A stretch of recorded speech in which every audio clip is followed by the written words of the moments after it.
People have asked me, especially musicians, and I have a lot of musician friends who are on my mailing list, want to know what setup I use for my live streaming and for my video recording. Well, to begin with, I used my smartphone. I have an iPhone, and if you're on Facebook with the smartphone, it's very easy to do live streaming or a live broadcast. It's pretty much self-explanatory. You take the iPhone and you might want to put it up against on a shelf or against a stack of books, or you can actually buy that you can get these little plastic holders that will clamp the iPhone and put it on and since you're a musician, you probably have a mic stand and it'll fit onto a mic stand. This is on a mic stand and it has a clamp here where you can clamp your phone in there like that, and then you can adjust it to whatever position you want, like that. So anyway, that's step one in live streaming. Now, after that, I used a webcam, and I'm using a webcam right now, actually. This is my previous setup was using this webcam, which is I wrote down the model number. It's a Logitech C920, and I'm not sure if they sell them, but they might sell something similar to that. And when I got it for $60, it seemed like a good deal for the quality you get. I think it's excellent quality. And oh my, we're having a downpour, rainstorm here in Vanderbilt, Michigan. It's actually quite nice. Now they're selling, as I bought it for $60, now they're selling for over $100, even the used ones, because so many people want to do live streams. And you step up from this is a step up from the camera that's built into your computer. Whether you have Apple or PC, the quality on the webcam is much, much better. The quality on a smartphone is actually pretty good.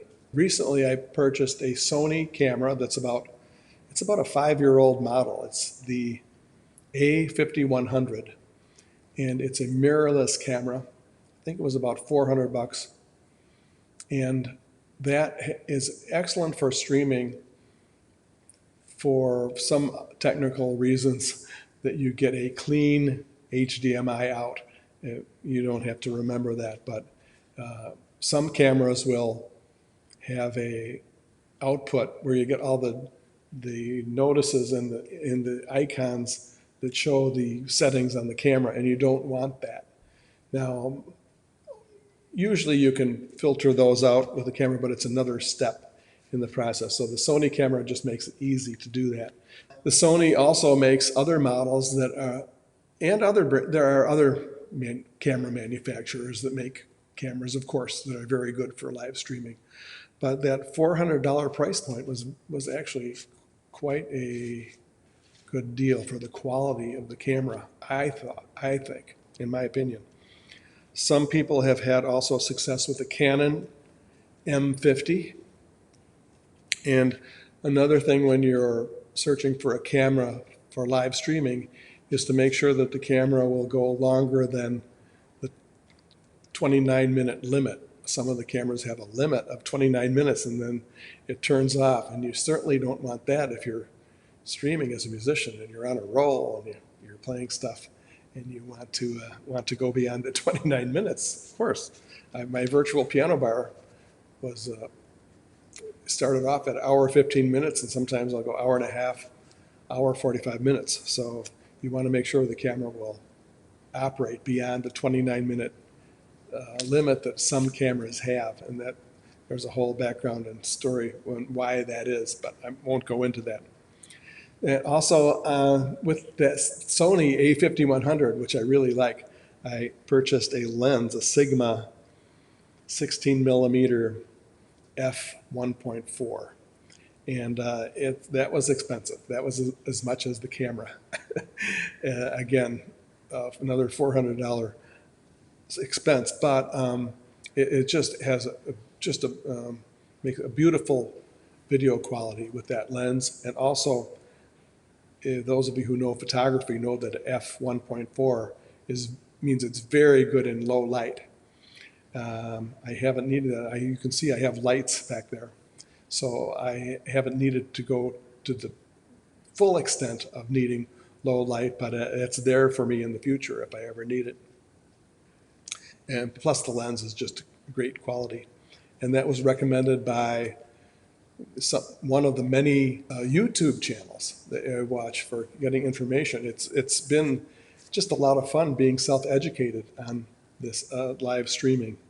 So my setup is very basic. Actually, I don't have a lot of the bells and whistles that some of the people who stream have, like the multiple. I do have multiple cameras to a certain extent, but you can get multiple camera switchers and audio integrations that are pretty impressive. That of course, I'm looking at that, and you know, I have to keep expenses down, and maybe in the future that might work out to get that. But another feature for my live streams is I use an app called Ecamm, and Ecamm makes it very easy to do the live streams. It's the intermediary between your camera and your actual streaming on the internet.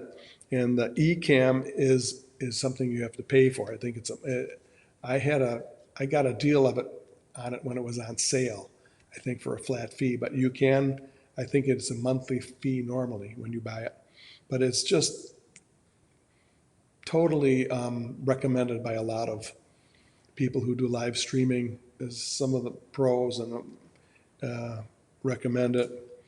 And if you want a free integration or interface application, you can use OBS, which is open source.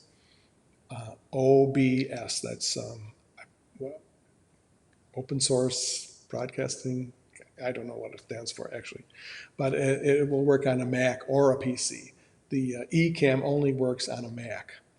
So OBS is free, and it also does the same thing that the Ecamm does, with a little bit higher learning curve, I think, to use the OBS.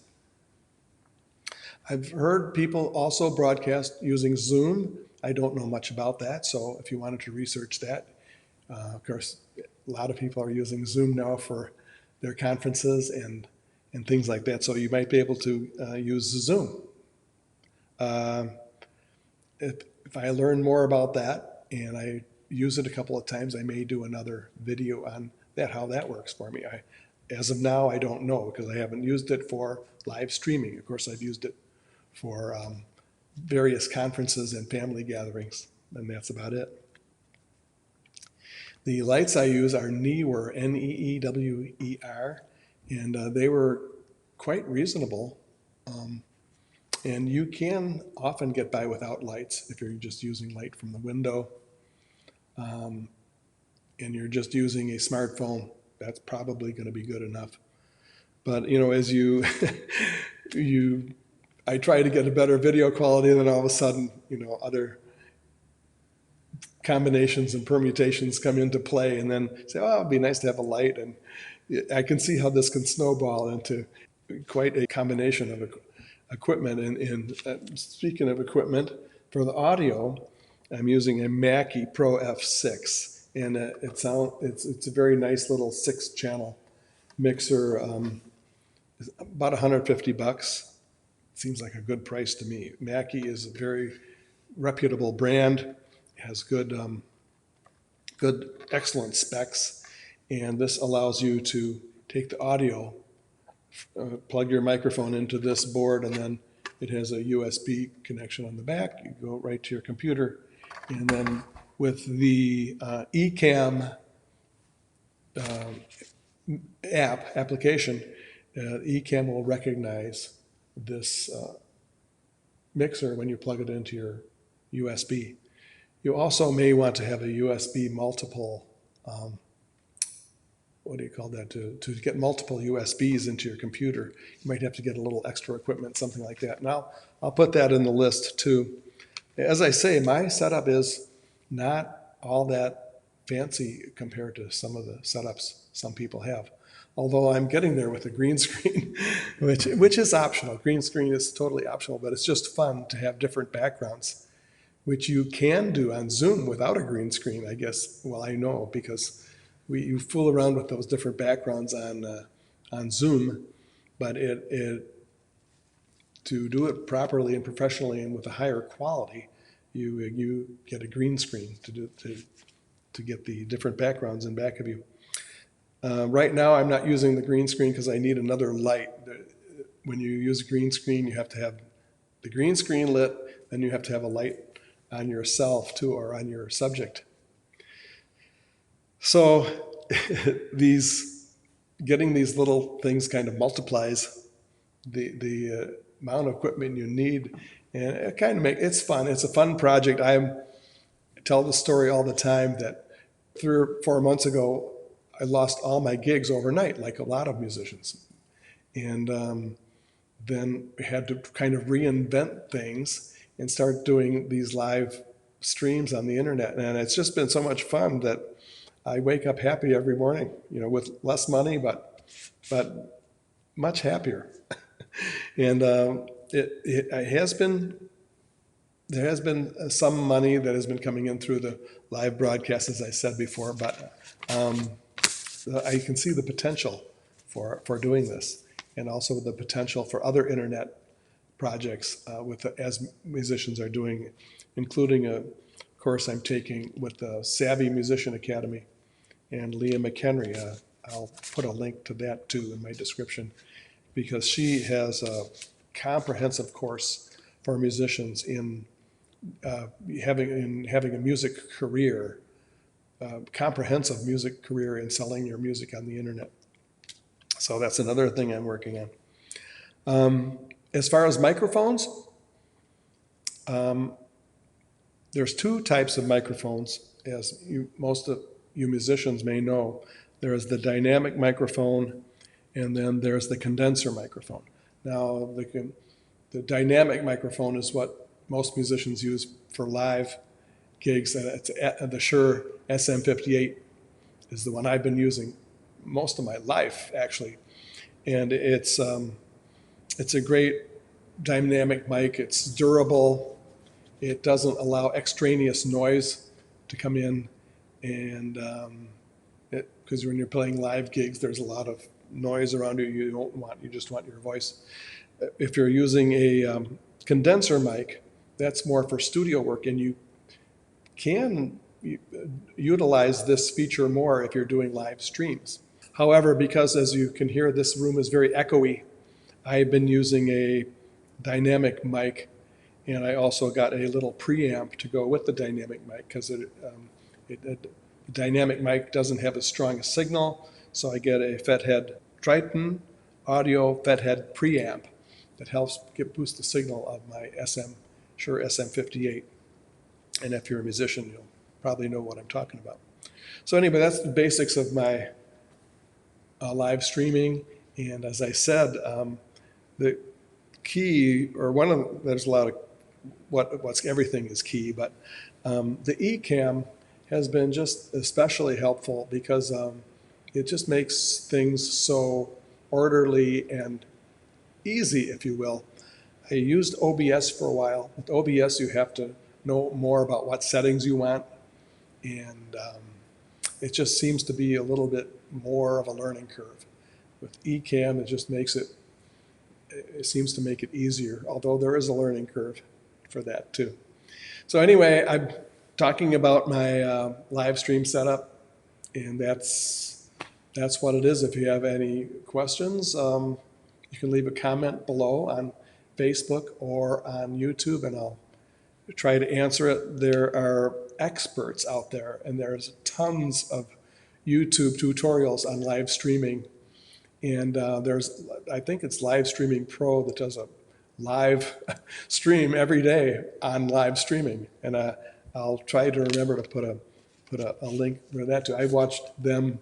I did it for a while. I was on a roll watching them every day, and then I said, well, I spend a lot of time watching them, but I have to start doing it myself now. So I've kind of put you watch tutorials for a while, and then you have to start doing it yourself, because it does take a lot of time and focus, and it is fun. I have to say it's fun. So